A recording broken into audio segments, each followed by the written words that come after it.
We will not be back to Fort Wilderness ever again. First impressions at Fort Wilderness. I liked it. I did too. It's a very big campground. Yeah, very, very friendly. It was easy to get to. Got up to the front check-in area. Very friendly people. Yes. They love their job. If they don't, they're very good actors. But getting to our campsite was no problem. It was a little tight, turning in with a almost 42-foot rig. Yeah. But we made it. We didn't scrape. You just have to kind of go slow and dodge a little bit. We were in the 1000 loop. Yeah. So 1015 is where we stayed, right? Yes, and so that's really pretty much in the middle of the campground itself, and it was great. It was so nice. Yeah. I like the little Mickey ears that they drew too. So yeah. Okay, so you can rent golf carts on site through Fort Wilderness. As most of you probably already know. Right. We're newbies. We did not know this. But fortunately, I was looking into it before we left, and I joined the Fort Wilderness Campground Facebook page and noticed that there were some third-party vendors that were offering themed golf carts. Yeah, like these golf carts, it's any Disney theme that you can think of, and you can get them as high or as low to the ground as you want with all the lights and everything. And bells and whistles. Yeah, a lot of fun. I'll show you a little clip of our cart that we rented.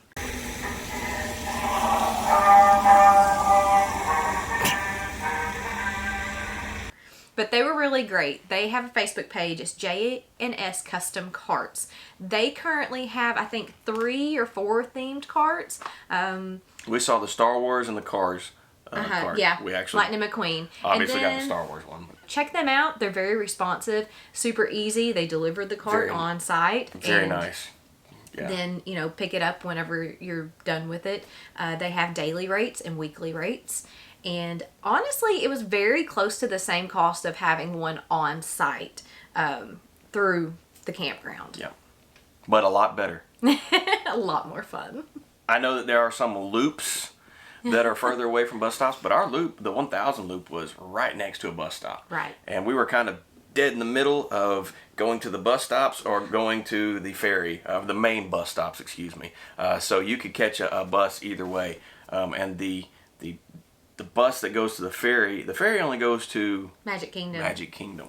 And maybe like... there's probably going to be some comments of you idiots. It goes over there. Anyways, we only took it to Magic Kingdom.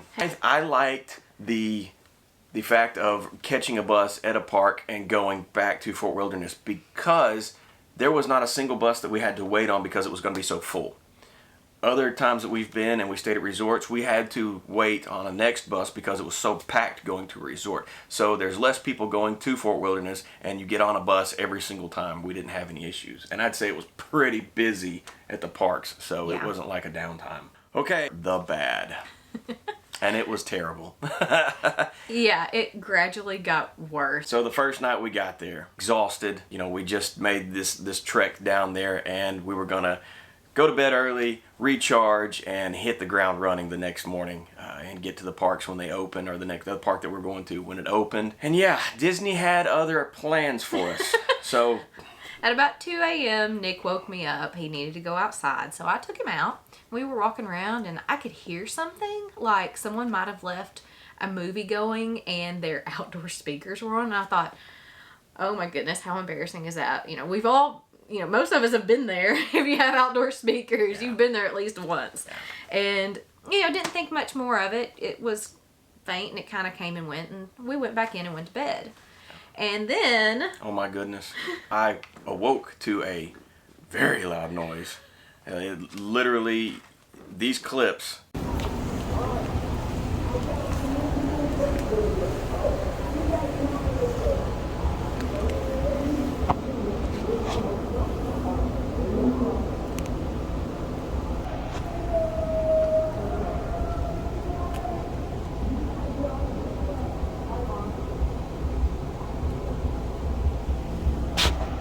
don't do the loudness justice. It was terrible. I called and spoke to, you can't get to the management on staff or on site or on staff or anything. You go through a little call center.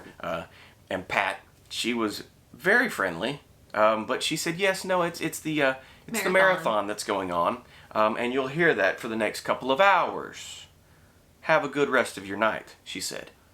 But she did say that it was the only night we should anticipate any issues. Yes. But that little stab at the end, have a good rest of your night. It's going on for the rest of the night. But anyways, okay, so we stayed up until about 5 o'clock that morning, and we're exhausted when we went to the first park. The next night, we actually got a full night's sleep. We did. It was nice. We were ready. So we got energized and went to the next park that day, but then we came back home, and that's when the Christmas extended hours. Yeah, the very merry Christmas after hours party. At Magic Kingdom again. Yeah. And so at 9:45 there were fireworks. Blah, blah, blah, blah, blah. After the 8 o'clock fireworks, kids went to bed at 9 or 8:45, and they were, awakened by the fireworks and cried. And so we thought, okay, and then the loud Christmas music and everything else, the intercom and stuff. And then at 11:45, after we had just calmed back down and the Christmas music had stopped and we've gotten a little calmer from the fireworks happened again at 11:45 to 12 a.m. and woke us all up again. And the kids were crying, and it took a while to get everybody calmed down back at 1 o'clock in the morning to go back to sleep. And that went on for the other nights that we were there. For the rest of the time that we were there, it was that 9:45 firework, the stinking loud Christmas music, 11:45, the stinking loud Christmas music till 12 a.m. It was terrible. We will not be back to Fort Wilderness ever again. Absolutely terrible. I called the first night that the Christmas things started again, and actually was told that I would get a call back from the front desk within a few minutes. And this was at like 9:45, the first round of fireworks, to 10. And so the front desk called, and I again am not looking for any handouts, anything free. But I simply stated, hey, we're hearing the Christmas music, or we're hearing the PA system again, and the fireworks are going on late at night. Is there a schedule that we can know about so that we can kind of work around this? Because I know that the parks are kind of close. And the customer service was terrible. He said, sir, you're the only one complaining about this. And I said, well, what do you mean? And he said, you're the only one that's complained all night about it so far. He said, but we'll send security out if it happens again, and we will find out who's got the music playing. I said, no, you don't understand. It's coming from Magic Kingdom. It's the same intercom system. It's fireworks. Nobody's putting fireworks off in your campground. But he was very rude, very short. And finally he said, well, is there anything else? And I said, no, that's all I was calling for was to, and I literally didn't finish my sentence, and he hung up on me. Yeah. So Bobby got upset. I did. I lost my cool. And it took me a minute to calm down until the fireworks started again at 11:45, and I called the transfer place, and I said, I need to speak to a manager here on the campground now. And Mandy, she was awesome. She was the manager on duty at that time for the campground, and she said, sir, we have had so many complaints and so many calls. I am so sorry. We're doing the best we can. And I calmed down because I've been in customer service for the past 15 years. So I calmed right down because she had her head on her shoulders. And she said that the lack of communication, they're supposed to communicate, the parks are, when they have things so that they can relay the information to customers and guests that stay on Fort Wilderness. The park, Magic Kingdom, had not contacted Fort Wilderness to let them know. So the management at Fort Wilderness, was very upset with the management at Magic Kingdom. And that right there was when I started noticing the loss of magic. Yeah. It was, they're about money right now. But Mandy, they're making a lot off of those extra magic hours or extra Merry Christmas, the Christmas thing, because it's from 9 to 1 a.m. Yeah. And the rest of us are there with you because we can all hear it, and we didn't pay for it. But anyways, so Mandy did a follow-up with me the next day, which would be the day after the Christmas theme started, Happy Christmas. And she gave me all that information and said that they were not communicating, and she was very upset with the management at Magic Kingdom. And by the way, she did speak with the kind gentleman that hung up on me and got that taken care of. So, but she followed up with offering us a room at Animal Kingdom. At Animal Kingdom, and For our last 3 nights. It was a covered. Yeah, it was all covered. There would be no changes, and then she also gave us reimbursement for a night and a half, a day and a half at Fort Wilderness. So again, I didn't ask for that. I was very pleased to receive it, but I'm not one to ask for handouts if something, happens. We really did just want to know what to expect, because the first night we weren't warned that, hey, there's a marathon in the morning. This, you may hear something coming across the water from Magic Kingdom, but they were setting off fireworks from each corral, and the MC sounded like he was in our camper. I know his voice. If I ever run into you, we're gonna have problems. Man. But she offered to put us in a room, and I asked about our camper, and she said we could store it on site. But not in a camping spot. We would have to put it in the parking lot. Yeah, we'd have to set it in the parking lot, which is a big no for us. Yeah. And then also we rented the golf cart, so we would have to forfeit that price. Yeah. And then Nick, our pup, we would not be able to keep him in the hotel room. If it had just been us and the kids, probably would have gone ahead and taken up the opportunity just to have something different, another place to stay. And some sound sleeping nights. Yeah, some insulated walls that are soundproof from the hotel. But, all in all, it wasn't a very nice campground. And I know many of you are like, you could have seen this online that they were going to have this. Well, but never being there before, we didn't anticipate the sound coming that far across the water. Maybe hearing the fireworks here and there, that's fine. But the MC, that was very loud. Yeah. I'm very surprised, because it sounded like they were having an event in the campground. It was stupid loud.